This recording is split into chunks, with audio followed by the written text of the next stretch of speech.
Silver price has been swinging violently. Overnight trading pushed silver high, but slammed against that psychological ceiling that it just cannot break. Gold surged at the same time, briefly touching its ceiling, before it also lost momentum. This kind of price action does not normally happen unless the silver market is under extreme pressure from global events. Check this out. If you're interested in silver, click that link in the description. Money Metals is holding this contest. They're giving away 20 Silver Eagles. Every month they hold this contest. Last month's winner was John S. from Farmers Branch, Texas. I'll put a link down below. Click that link, be the next winner on that list, and take home that silver. In this video, I'm going to show you how geopolitical shocks created one of the most chaotic silver charts in recent memory. Then I'm going to break down how global demand and currency moves are pushing metals in opposite directions. And stick with me to the end of this video because I'm going to explain to you how the gap between Eastern and Western metal markets could drive prices much higher. Now, lean into this part because it's important. The sequence of events that unfolded when the markets opened explains everything. Silver surged sharply higher, then dropped suddenly, and then bounced again within minutes. That kind of three-step move rarely happens unless investors around the world are reacting at the same time. By the time the U.S. markets began trading, the move had completely reversed and silver was pushed sharply lower again. And at the same moment, gold, despite initially jumping to a new high for the session, also began losing ground because markets reassessed the situation. Now, keep this top of mind because most people are missing this point. The strength of the U.S. dollar plays a huge role in precious metals pricing. When the dollar index rises, metals priced in dollars usually fall because they become more expensive for people overseas to buy this metal. At the same time, investor sentiment indicators shifted toward fear because we have new wars spread throughout financial markets. And those two forces, currency strength and geopolitical fear with war, they collide and they produce the kind of violent swings we just saw in silver and gold. Now, at the top of this video, I told you I was going to show you how geopolitical shocks created one of the most chaotic silver charts in recent memory. Well, here it is. Silver moving within the $90 range and then crashing below within hours is exactly the kind of move that happens when global investors are trying to reposition all at once. Now, pay very close attention to this. While Western futures markets were collapsing, something very different was happening in Asia. Gold, physical gold, in China was reportedly trading upward to $6,300 an ounce. And that represents, listen to this, roughly $900, a $900 premium compared with prices seen here in Western markets. At the same time, reports indicated that many Chinese gold stores had stopped selling traditional investment bars and were instead offering crafted gold products around that same $6,300 level.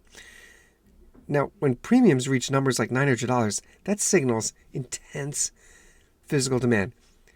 This next section is key, but I need to pause for a moment because my analytics show me that most of you watching are not yet subscribed. Please take a brief moment, hit that subscribe button. It really helps this channel grow, and it helps get this information out there. Now, major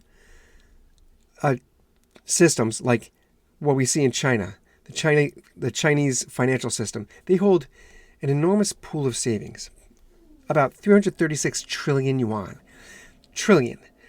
When even a small percentage of that capital moves into metals, it can dramatically influence global supply and demand. Dramatically. Reports suggest gold mining stocks in China were hitting daily limit up. That's how hard it was hit, because investors were rushed into the sector. Now, meanwhile, silver in Shanghai was trading near $110 an ounce in US dollar terms. That's a massive difference between Eastern and Western prices.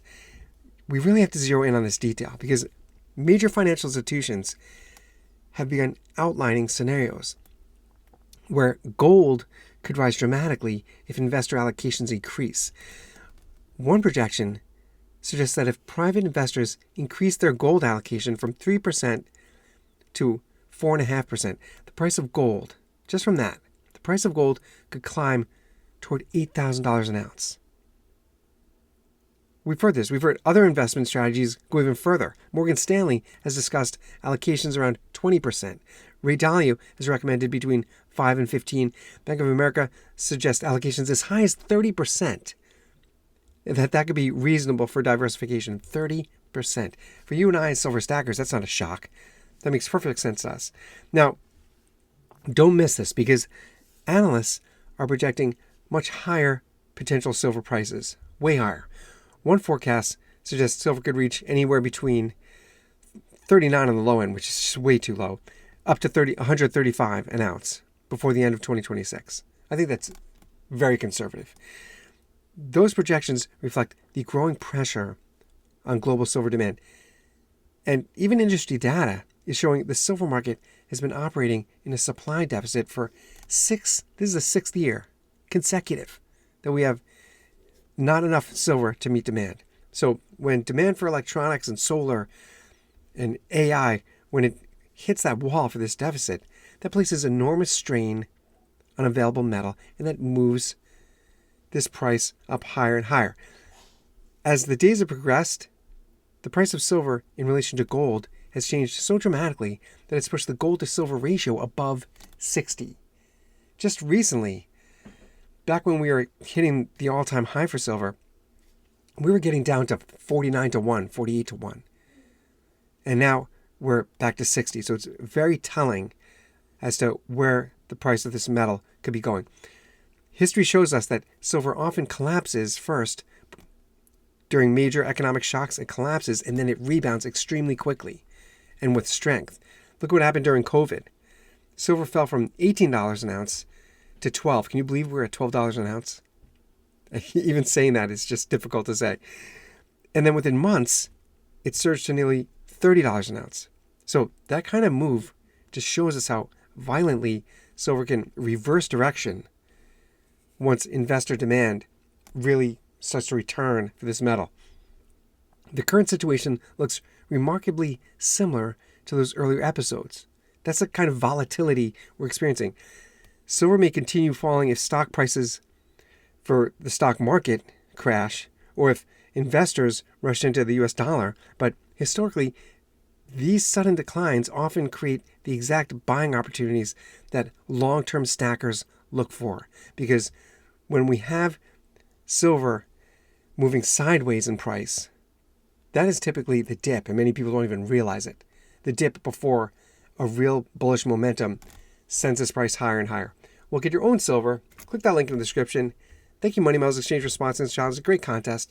Every month they're giving away 20 silver eagles, 20 eagles every month. Click that link. Be the next one on that list. Take home that silver, and I'll see you on the next one.